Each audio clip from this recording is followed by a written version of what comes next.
welcome to this segment of Focus Salon, where we talk movies, where we talk entertainment from the global perspective.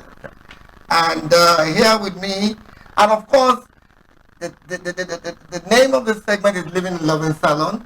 And here with me, you won't believe it. Wow. You can hear my laughter. I never believed in my lifetime I would see this guy. I watched Blood Diamonds and I was blown away. See, this actor is something else. The intensity, I couldn't believe it. And then acting against, side by side, Leonardo DiCaprio, the Titanic guy. I said, man, this guy. And when I heard this in Sierra Leone, I said, I must miss it. And today, God answered my prayer and is here on Livin N Lovin Salone, segment in Focus Salon. Please welcome with me Adetokumboh M'Cormack. Hey. Oh my God. Oh my brother.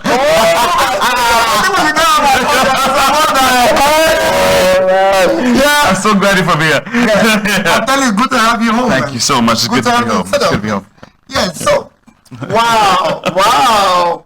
So how did it happen, first of all? I mean, this has just been a crazy journey. I think I mentioned to one of my relatives that I was here, and he was like, "You gotta, meet up with Amaze TV. They're amazing. They're doing incredible things." Yeah. And when I looked up, what you guys are doing, I was like, I was blown away. Whoa. And I said, actually, I don't want to just meet you. I actually want to see if there's a way I can collaborate with you. Beautiful. So, and here we are. And I can tell you that collaborate you will with us. Amen. And that collaboration is going to change the landscape. Fantastic. In entertainment, in just name it. Mm-hmm. The journey, the destination is a vision for Africa. Yes. And thankfully, you are a force to reckon with over there in Hollywood. Yeah. We are the mecca of entertainment in the world. And we're so glad to have you. And I tell you, we're going to have a great time working together. Thank you. But that's business. Looking forward to it. I got to know you first. Yes. My people want to see you. Yes. So how did you start first of all, did you grow up wanting to be an actor? Yes. I mean, I honestly, as long as I can remember, I wanted to be an actor. I did, the way my father explains it, I did my first play when I was 4 years old. I was a bee in a play called Bees, and I had like a mask on my face, and I had no idea where I was going, what I was doing. I do remember loving it. And until the moment I fell off the stage because I couldn't see anything. I literally fell off the stage. And my dad was like, "Oh, my son!" But the way it goes, when he tells the story, I was like, "I'm good." I so dusted myself off and got back on the stage. I finished the performance, get back on the horse. And then I did another play, I think when I was 10, and I was really depressed. But my grades started to suffer. And I remember my dad saying, "I'm going to take you out of the play." And I got really depressed. The headmaster called my dad in, and there's nothing worse, calling in a Sierra Leonean parent in an all British school. My dad was like, wait, we don't do now, like, shame don't have me tweet, And the headmaster was like, well, honestly, what's going on with your son? And my dad was like, we just took him out of the school play. And he said, well, for goodness sake, put him back. And so my dad was like, I guess this is something that's more than just a passion. It's something that he wants to do for the rest of his life. And then shortly after that, I did a movie called The Great Elephant Escape with Julian Sands and the late Julian Sands and Leo Burmester and Joseph Gordon-Levitt, who's an extraordinary actor. And I think that was the point when I was like, Daddy, I want to do this for the rest of my life. And my dad was like, Daddy, he was like, oh boy, all right, But I think it helped the fact that my late mother was an actress, and so they were more supportive than I think the issue was a lot of people were like, one of my uncles who's a diplomat, who was like, you have to put you on an arts, you have to be actor. Wait, an actor, because mind you, in our cultures, it's like you're either a doctor, a lawyer, a pharmacist, or whatever, but not an actor. And but my dad was like, no, if this is something he wants to do, he's going to do it. And so his only condition was that I studied at one of the top conservatories. And I went to SUNY Purchase Conservatory of Theatre Arts and Film, and and here I am. Well, since you took that decision, have you ever regretted? All the time. No, kidding. No. Because I'll tell you why. Because I love acting, and I would do this for free. And I think this is something that people must understand. In Hollywood, I know how it looks. It's like especially with the Oscars coming up, and it's like things are great, and it's like you've got this great lifestyle and whatever, what have you. But there are highs and lows, as with every industry. And we are also just people. But what I've realized is even with the highs, with the lows, it's important to keep your eye on the prize, and the prize is just making magic and making sure that you're creating something that fulfills you in some way. So I honestly tell people I would do this for free because I love what I do. I love it so much to create a character, to be able to touch people from all walks of life, and have your story on screen or on stage resonate with them and whatever they're going through. I'll tell you a quick story. I'm on a TV series called Castlevania. It's an animated show, and there's this one line, and the character represents so much because he's a black superhero, you know, and there's not many black superheroes who are written so well in animation. And I remember being at a convention, and this fan comes up to me in front of 3,000 people, and she goes, Ade, I have to tell you something. She said, when you delivered your last line in the series, you said, I want to live. And she's like, I was suicidal at that point.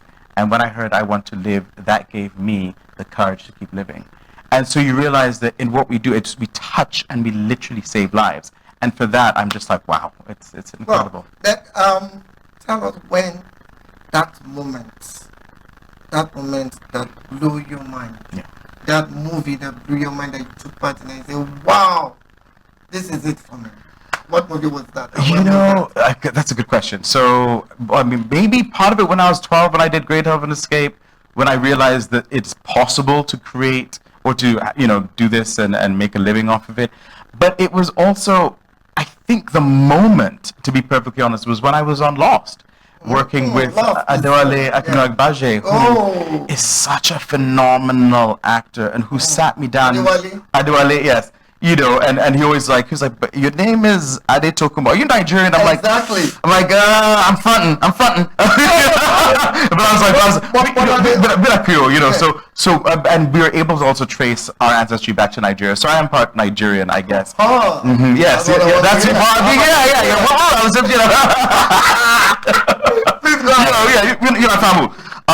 But it was just, you know, the way we pushed each other, because we also knew this was the responsibility of us to show the world for the first time a different side of Nigeria and of Africa, and show us in a way that wasn't, you know, objectifying in any way, but a really well fleshed out, powerful story of two brothers and just their relationship. And actually that episode was nominated for an Emmy. It was a brilliantly written episode. Whoa. Yeah. And he and I just brought so much to that, and I could not be more proud of that work. And so after that, I was like, and that was, I think, the third job I got when I got to second job I got when I went to Los Angeles. Yeah. And so, you know, I was like, whoa, this is amazing. And of course, you're like, I'm going to be working every day. And you realize, no, that's not the case. No, the thing is, what about Blood Diamond? Yeah. How did you get in there? Because that's one Hollywood movie, you know, that really defined today. It looks like that is the roadmap to Sierra Leone and the Diamond. Yes, so Blood Diamond, I think, was my third job. So just to put in perspective, I landed in LA, and 3 weeks later, I landed in LA, and 3 weeks later, I just started working nonstop. And so it was such an incredible experience to just work on really amazing projects. I think my first project was The Unit, my second project was Without a Trace, I think, and my third project was like Blood Diamond. And I just fell in love with, you know, the story and the script and the fact that it was about my people. And it was about, you know, Sierra Leone, and it was about, you know, just what happened. And it was such a personal story because this was shortly after, you know, we had this devastating 10-year civil war. And I think it was... Were you during the war? I unfortunately wasn't. No, I wasn't. But I lost a lot of people, and, you know, and it, of course, is very personal to all of us who are Sierra Leonean. And so I would say Blood Diamond was one of the hardest roles I've ever done because it's so personal, and because I could, unlike other projects, you know, like the one I'm doing now, I could literally call up people who were in the war and say, what was your experience? And then they will tell me these horrifying stories of what happened. And then at that moment, I was like, I felt so blessed, you know, in that moment to be like, okay, I wasn't here, but also guilty, because I wasn't here and there was not much I could do to help our people, but also understanding that in that moment, the best way I could pay homage and sort of help with the, help make it cathartic and healing of not just myself, but for the millions of people affected by it, was to try and do justice to their story and tell the story the best I could, and not just do something that was another Hollywood film. So I told everyone that I spoke to, amputees, child soldiers, former child soldiers, I was like, let me tell your story, and not just make it just something that's one-dimensional, but really try and make it as fleshed out as in depth as possible. No wonder it did give the intensity was brought out. It showed in the intensity of your characterization of the role. Yeah. Did you feel any pain at any point in time in the plane, during the shoot? But did it come out of you? I was in a dark place for months. And that is the one project I always say I couldn't get out of it. It was just so, because I know been in a salon when it happened, so there was a remote, my dad was a diplomat, so we were raised in Kenya. So there was always, I'll never forget my parents, oh my gosh, every day listening to the news and my mom crying and hearing when some relative died, or, but there was still sort of it wasn't me, but seeing, it's attachment. But when you're literally there and when you're in costume and when you are with the weapons and you have people crying, and then we had, some amazing technical advisors where it's no longer acting, it's literally being. Oh, it traumatized me. And then I came to Sierra Leone right after shooting it. And so just seeing it and, oh my gosh, it was tough. It was tough. And the role you played, can you describe it for people out there? So I played the man who teaches children to be child soldiers. And yeah, so it was intense. And, we have a lot of judgment, when it comes to characters like that. But to see it from the other side, to see how many people, were drugged or forced or coerced into becoming child soldiers and whatnot, I was like, so it just taught me a lot. It taught me also not to judge in the way that I judged before. And so it was an eye-opening experience and a life-changing experience. Did you have what am I called movie character PTSD? Yes, fully. Yes. As I did that, for months, I was like, oh my gosh, life sucks. My dad was like, are you okay? I was like, I don't know. It was so intense. Wow. Because it was real, and it was like, and honestly, this is the thing. When I looked at it, I would have been the age of so many kids who were child soldiers. So it was not just it was people who were literally my age going through the most horrific things in their life. And me thinking, okay, well, if I was 12, or if I was 13, I was there hanging out the mall and driving up, my fancy car. But halfway through, ultimately, I think for me, the life-changing experience, it taught me compassion for my fellow human being, and not to judge people because of their background, their circumstance, or whatever. You cannot. Because we could easily, the shoe could always be on the other foot. Yes. The Douala have this wonderful proverb that goes, rain does not fall on one roof alone. So at any given time, we each could be that person, in some way or other. So that's literally how I lead my life. So when I say life-changing experience, it's fully life-changing experience. The TV series that I'm doing now, which is based on What's the title? The German King. It's called The German King. It's about the extraordinary life of King Rudolf Douala Mangabell, who was a Cameroonian-born prince, who was raised in Germany alongside Wilhelm II, and was raised in royal courts, and was just a phenomenal man who, when he came back to Cameroon, he witnessed the subjugation and the horrors of German imperialism on his people, and he said, let me stand up and do the right thing, and which meant ultimately saying, even if I die, I will sacrifice my life to stand up for my people. And it was like, what?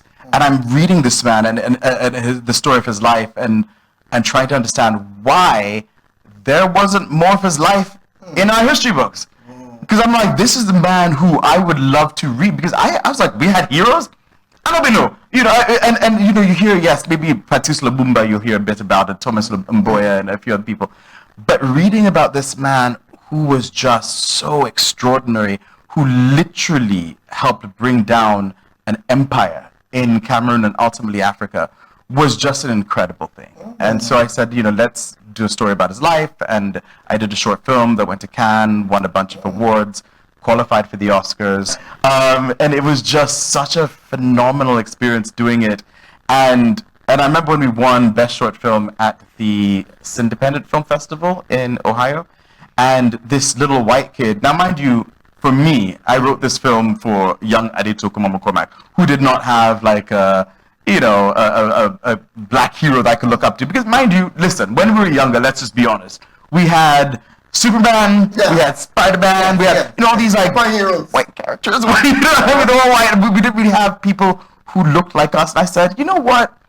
It's time we have these people who are superheroes who look like us, and this will help inspire future generation. Because this is something we and I talked about earlier briefly, and how we don't feel empowered. It's like sometimes there's like an inferiority complex, not intentionally, but because of the fact that every time we see a hero, those heroes don't look like us, right? Yeah. It is the white savior. It is, the person who is like, let's just, save Africa or whatever. And to see this man who basically went toe to toe with empires, with kings, with queens, and was smarter than so many of them, who used the law to basically transform his society and be quoted in Germany and the Reichstag, was an extraordinary thing.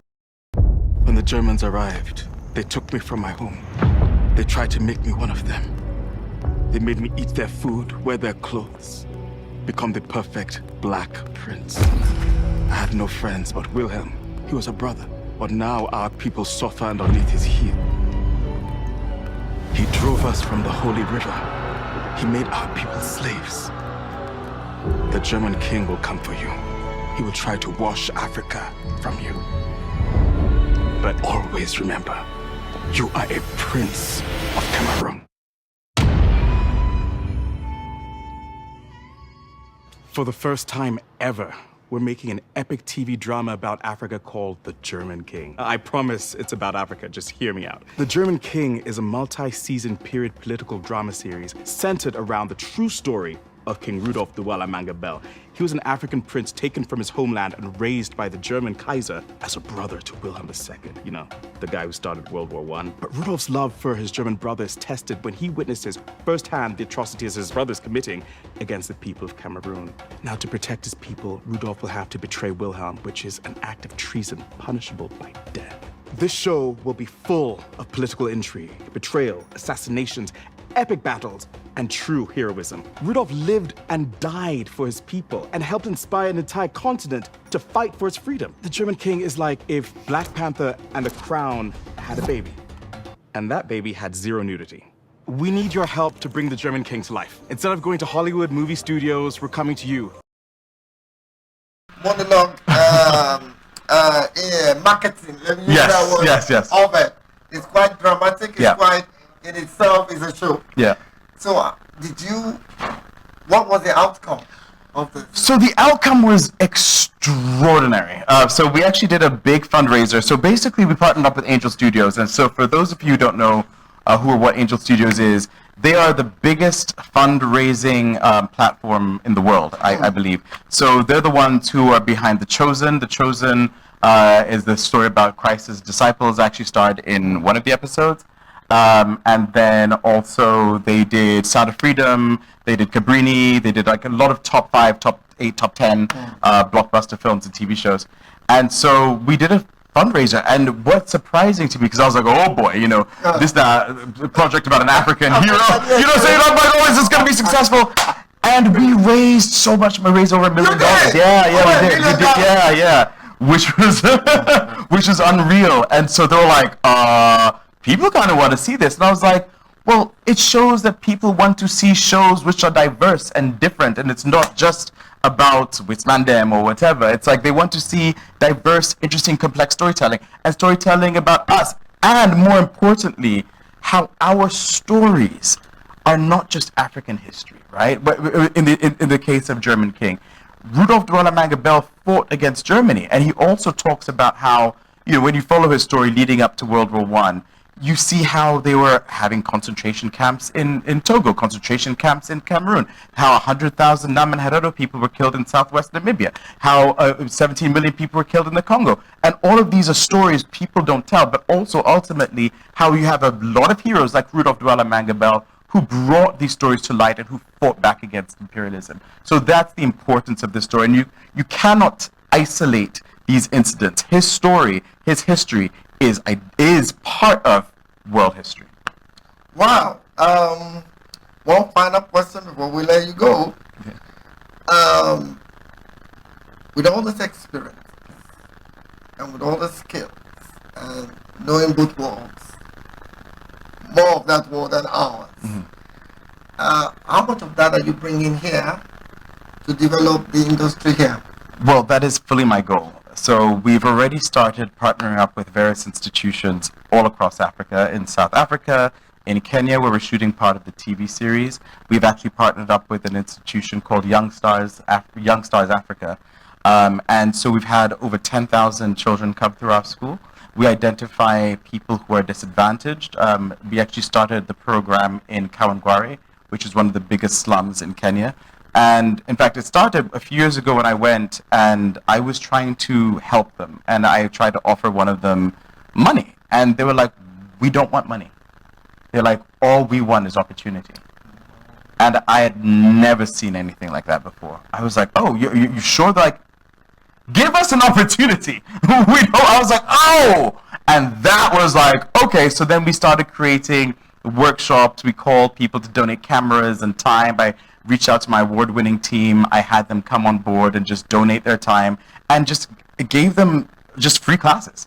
Wow. And literally they're now filmmakers in our TV series. We hired quite a few of them to come on board with set design, production design, PAs and whatnot.